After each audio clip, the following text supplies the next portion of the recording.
السلام عليكم ورحمة الله وبركاته. كل سنة وانتم طيبين. النهاردة هعمل تورتاية كده صغيرة.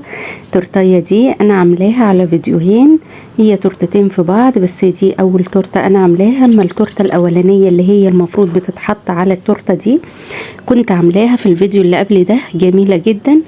والتورتة دي جميلة وسهلة جدا. طبعا انا عاملة سبونج كيك، تورتتين يعني. كنت عاملة سبونج كيك بفانيليا وعاملة شوكولاتة. الفانيليا هتطلعني ديسكين والشوكولاتة هتطلعني ديسكين.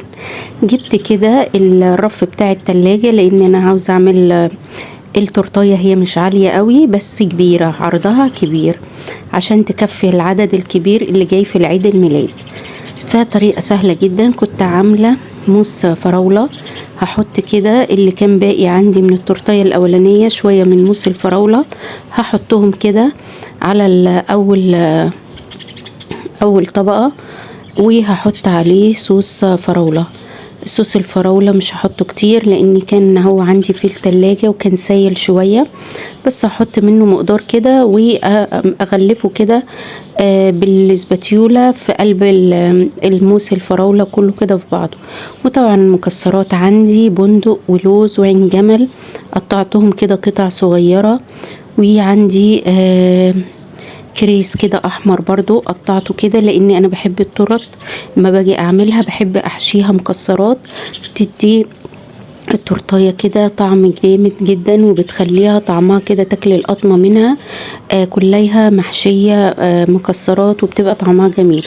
طبعا عندي هنا كريم شانتيه عملته بالشوكولاته، وكنت طبعا عامله كريم شانتيه بالفانيليا وخدت منه جزء وعملته بالشوكولاته لاني هغلف منه التورتايه اللي هي بالشوكولاته دي بالكريم شانتيه الشوكولاته. وطبعا كان عندي اوريو هنا، بسكوت اوريو بتبقى برضو طعمه كده ايه، اما بتاكلي كده الخرطه كده وفيها البسكوت كده بيتقطم بيبقى طعمه جميل جدا.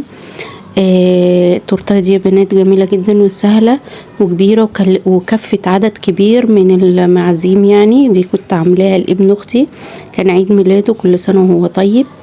وطبعا كل طبقه انا بعملها ده كراميل حطيته انا برضو انا اللي عاملاه، حطيته في ازازه كده عشان بعمل برضو ايه، لاني بحب التورتايه فيها صوصات تبقى كده متغلفه بالمكسرات والصوصات، بتبقى طعمها وبتطري لي اصلا الكيكه نفسها.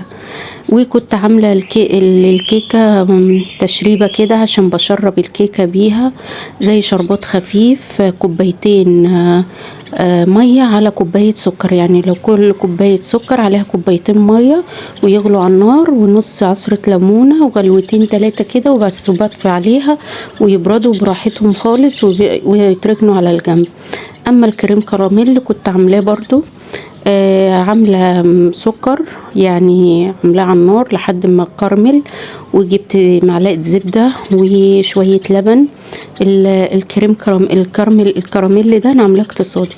طبعا كده انا خلصت كل المقدار بتاع الكيك، تغليف الكيك كله، الطبقات بتاعت الكيك. طبعا كده انا بجلسها من بره بالكريم شانتيه، وهنا بقى بجيب الكريم شانتيه واجلسها كويس جدا. اهم حاجه لما اجي اغلف اعمل الكريم شانتيه للتغليف اللي بره لازم اعمل كريم شانتيه اضربه كويس جدا، وبعدها على طول ما اركنهوش على جنب ولا اركنه في التلاجة، اشتغل بيه على طول، لاني لو انا ركنته على جنب او ركنته في التلاجة لازم اشتغل بيه بالمضرب، يعني اضربه كويس جدا بالمضرب الكهربائي او في العجان وبعدين اشتغل بيه.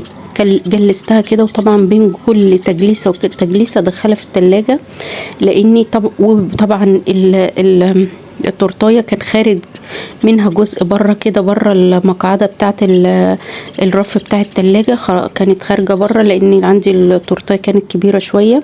فطبعا انا يعني قطعت المقدار اللي هو خارج بره ده شويه كده بالسكينه ودخلتها التلاجة، وبعد كده خرجتها عشان اعمل لها الروزيتات اللي انتوا شايفينها دي. الطريقة سهلة جدا وما فيهاش اي، وباسهل طريقة انا غلفتها وما فيهاش تعقيد ولا اي حاجة، وبقت معايا تورتاية كبيرة جدا بالشكل اللي انتوا شايفينها دي. بس كده. وطبعا بقى هزينها من الجناب بالاوريو، البسكوت الاوريو ده غلفتها برضو مديه شكل حلو جدا. ومعايا كريز هنا برضو، ومعايا برقوق هنا، بس البرقوق لقيته ان هو مش شكله مش قد كده، كان عاوز فاكهه كتير ان تتغلف بفاكهه.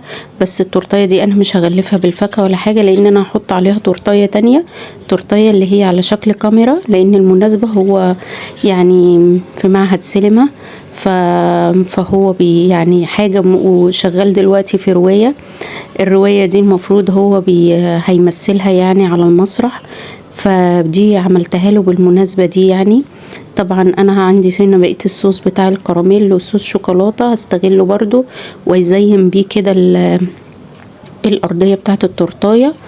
والفيديو بتاع الكاميرا دي جميل جدا جدا جدا، وطريقة سهلة جدا. الفيديو بتاعه هبقى سيبه لكم في اخر الفيديو، خشوا شوفوه يعني في اخر الفيديو.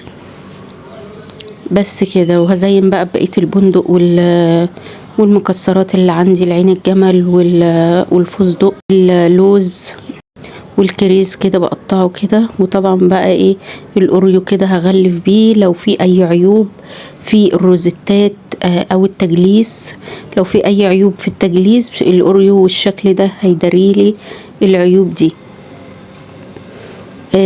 ما تنسونيش بقى في اللايك والاشتراك. لو وصلت لحد هنا ما تنسيش تعملي لي لايك واشتراك وتفعيل الجرس عشان يوصلك كل جديد انا بعمله. بس هنا وبقية الشوكولاتة برضو كنت عاملاها اقتصادية، الكراميل ده كنت عاملاه اقتصادي برضو. وهنا الكريز ده برضو مدي شكل كده حلو، قطعت قطع برضو من الاوريو كده على الشوكولاتة. وادي شكل التورتة النهائي. ما تنسيش تعملي لي لايك واشتراك للي اول مرة يتابعني. وهنا بقى بوريكم حجمها في التلاجة، هي واخدة الجزء بتاع التلاجة كله، الحجم بتاع التلاجة. وهنا الرواية اسمها أحدى بنوتردام. يا رب الفيديو يكون عجبكم وينور رضاكم، وأسألكم الدعاء. شكرا ليكم ومع السلامة.